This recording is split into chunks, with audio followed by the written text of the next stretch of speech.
Bonjour à tous, c'est Lutano. On se retrouve aujourd'hui pour une nouvelle review ciné, encore une fois. Cette fois-ci sur le film My Sunshine. Cette fois-ci, je vais essayer de faire une review un peu plus express, essayer un nouveau format un peu plus rapide où je fais une review en un peu moins de 8 minutes, 9 minutes, où je donne mon avis assez rapidement avec toujours une partie sans spoilers et une partie spoilers pour donner un peu plus envie d'aller voir le film, même si là, il est plus du tout dispo au cinéma. Néanmoins, je pense que ça peut être pas mal sur ce genre de film où j'ai pas non plus énormément de choses à dire, à raconter, où j'ai pas non plus envie finalement de faire une vidéo de plus de un peu 12 minutes comme j'ai fait avec Bird avant. Voilà quoi, où j'ai pas non plus 40 000 trucs à raconter. Donc voilà, dites-moi ce que vous en pensez de ce format-là. Je pense que ça peut être pas mal de temps en temps de varier un petit peu voilà, des formats un peu plus moyens comme j'ai fait avec Bird sur du 12-15 minutes, des formats plus courts où je vais faire comme ça, et des formats un peu plus longs que je ferai plus tard parce que bah, c'est plus long. Voilà. Donc du coup, My Sunshine, c'est un film qui est sorti, il me semble, en 2024, et là, bon, il est plus au cinéma malheureusement. Donc c'est un film qui parle de patinage artistique au Japon, dans une ville, je sais même pas si on a la localisation précise de la ville, mais c'est un peu une ville, c'est pas une grosse métropole quoi. C'est un peu une ville slash campagne où il y a l'air d'y avoir à peu près 10 000 habitants, voilà, où il y a quand même un collège, lycée, il y a des terrains de baseball, il y a l'air d'avoir une population assez jeune quoi. Donc on va y suivre l'histoire d'un certain Takuya, qui en fait, bon, c'est un peu le gamin perdu au collège qui sait pas trop ce qu'il veut faire. Il est au club de baseball parce que tout le monde est au club de baseball, parce que son frère fait du baseball, donc il fait ça, mais bon, il aime pas du tout ça. Il est toujours très rêveur pendant les parties, il aime pas du tout, jusqu'au moment où la neige commence à tomber. Parce qu'en fait, c'est un environnement qui lui plaît, quoi. La neige, il kiffe ça. Et on va s'en rendre compte un peu plus quand, du coup, vu qu'il neige énormément, le terrain de baseball n'est plus accessible et donc il va se retrouver à faire du patinage artistique à la patinoire quoi. Et c'est là où il va se trouver une nouvelle passion. Donc il va pas y avoir que Takuya comme autre personnage, il va aussi y avoir son coach, donc le coach de patinage artistique. Il va aussi surtout y avoir Sakura.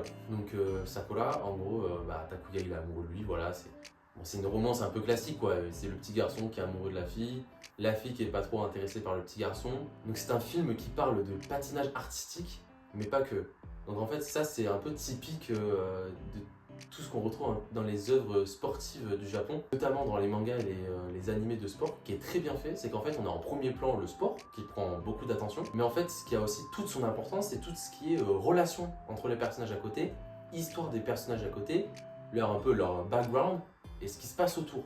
Et c'est ce qui rend souvent ces œuvres passionnantes. On peut le voir en effet dans des œuvres telles que Slam Dunk, Haikyuu ou Aoashi, où les relations entre les personnages sont au même pied d'égalité que l'importance du sport. Néanmoins, je peux pas trop en parler sans spoiler. Et à côté de ça, il y a évidemment du coup un peu l'histoire amoureuse entre Takuya et Sakura, et aussi un peu le background du coach de patinage artistique qui avait quand même une petite carrière et tout au lycée, bon, etc.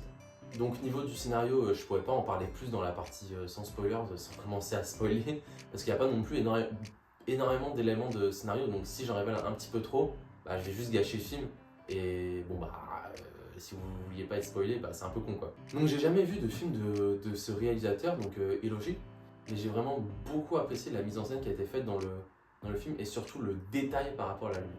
Je sais pas si ça s'était vu dans la précédente review, mais moi ce que j'adore dans les mises en scène et la réelle des films, c'est les jeux de lumière, comment la lumière va mettre en avant certaines actions du film et certains personnages, et aussi l'ambiance que ça donne. En fait c'est beau quoi, visuellement c'est beau. Et j'avais vu quelqu'un laisser un commentaire dans Letterboxd en étant le film, en disant que c'était comme un bonbon à l'amande ce film. Parce que c'est vrai, on le prend, c'est frais quoi. En plus c'est période d'hiver, de Noël, du patin, il y a de la neige partout, il y a toute cette ambiance un peu frais où il y a toujours un peu une brume, surtout dans la patinoire. Et surtout du coup, avec toutes ces lumières LED, des couleurs très mentholées, et ben ça il y avait beaucoup, surtout dans la patinoire. Et c'est vrai que cette personne avait raison, parce que c'est vrai que c'est un peu comme un bonbon à la menthe. On le prend, c'est frais, mais à la fin, ça pique un peu. Et ça on en parlera dans la partie spoilers encore une fois. Et comme dans tous les films un peu japonais, il y a toujours cette histoire de mélancolie, etc. Et il y a aussi un soin tout particulier apporté à la BO, qui pareil remontre un peu cette histoire de mélancolie quoi. C'est vraiment un film de nostalgie, aussi bien du côté des personnages jeunes comme Takuya Sakura, qu'aussi bien du coach qui lui revoit un peu en ses enfants ses débuts de carrière en tant que semi-pro dans le patinage artistique. Donc on va s'arrêter ici dans la partie sans spoilers, voilà, on va essayer de faire un peu une review un peu rapide, et puis de toute façon j'ai pas non plus grand chose d'autre à raconter en partie sans spoilers. Donc là on va commencer à spoiler, je pense que ça va durer 1 à 2 minutes quoi, c'est surtout parler de la fin du film et ce dont vraiment le film parle en vérité. Donc en fait le film il parle surtout d'homophobie, et d'homophobie banalisée au Japon, et ça il y en a énormément.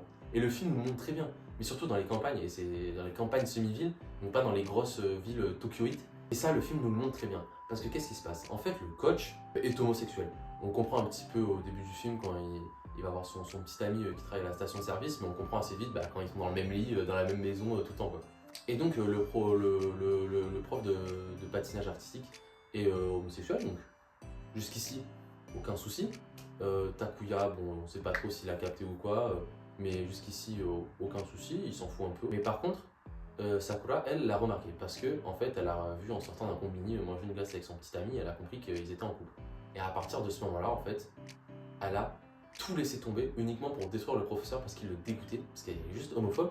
Et c'est une homophobie un peu, je sais pas, quelque sorte native, parce que même ses parents aussi sont homophobes, qui la soutiennent un peu dans la démarche qu'elle fait de le cancel, quoi, juste parce qu'il est homophobe. C'est-à-dire qu'elle vient plus au cours.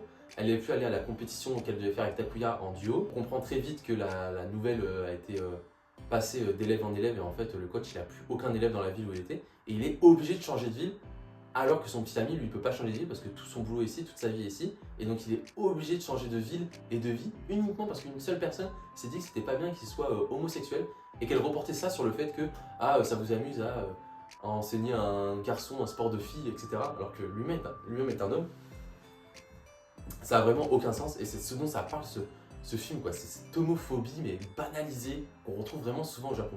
Et c'est en ça que c'était intéressant la review que j'avais vue, la petite phrase que j'avais vue, que ce film c'était un peu comme un bonbon à la menthe, parce que c'est vrai que c'est frais. Il y a beaucoup de moments de nostalgie, de moments mignons, un peu romantiques entre les deux jeunes collégiens, mais à la fin, ça pique. À la fin, ça pique la langue quand même, un bonbon à la menthe, parce qu'on est triste en fait pour le coach, parce qu'il n'a pas à changer de vie comme ça et tout. Et en fait, on se rend compte que lui change de vie, mais la vie des autres ne change absolument pas. Elle, la Sakura, elle va continuer à faire le patinage artistique avec un autre coach. En plus, finalement, elle aime bien le petit Takuya. Takuya, lui, il s'est rendu compte de rien du tout. Les deux, ils vivent leur petite vie de tourtereau, et l'autre, il doit changer de vie et tout. Enfin voilà quoi. Et ça parle vraiment de ça, et à la fin, c'est vraiment mis en scène. C'est tellement banal comment c'est mis que ça en devient limite choquant quoi. On se dit, mais comment c'est possible d'avoir aussi peu d'humanité envers des humains comme ça? Donc voilà ce que j'ai pensé du film. Moi j'ai vraiment bien kiffé ma séance. Voilà, je crois que j'ai mis 4 sur 5 sur Letterboxd. Ouais, je trouvais qu'à quelques moments ça manquait un petit peu de rythme, peut-être un petit peu de profondeur, notamment sur le personnage de Takuya. Et il y a quelques scènes ça aurait pu être un peu plus stylé. Donc dites-moi ce que vous en avez pensé de ce format un peu review express. Alors je sais que j'ai pas tout détaillé ce qu'il y avait dans la partie sans spoilers, c'est-à-dire que bon ils vont faire du patinage artistique en duo, qu'ils vont passer un concours, etc. et tout. Mais c'était pas non plus le but de cette vidéo quoi. Le but c'est vraiment de donner assez envie. J'ai pas envie de faire un truc un peu trop long, au final j'avais pas grand chose à dire et j'avais juste répété le synopsis. Donc voilà, dites-moi ce que vous en avez pensé. J'ai essayé aussi un peu de changer de cadre, un peu de plan. Dites-moi ce que vous préférez, celui-ci ou l'ancien. C'est surtout pour les incrustations d'images et même aussi un peu pour la lumière. Voilà, dites-moi ce que vous préférez. Je sais que l'autre, quand j'étais au milieu, le truc c'est que j'ai une lampe juste au-dessus. Ça faisait un énorme faisceau de lumière comme ça. Donc je sais pas, dites-moi, je vais voir aussi moi comment ça rend. Mais n'hésitez pas à me dire dans les commentaires. Voilà, donc c'est la fin de cette review. N'hésitez pas à like si vous avez aimé, à vous abonner, même à laisser un commentaire si vous trouvez que c'était bien, s'il y a des choses à revoir ou quoi. Tant que ça reste gentil, moi je suis pour ça. Voilà, donc c'était tout pour moi, donc je vous dis à la prochaine. Passez une bonne journée, bonne soirée, bon week-end, bonne semaine, je ne sais pas où vous en êtes dans la temporalité. Mais voilà, bon bah c'était Lutano et à plus.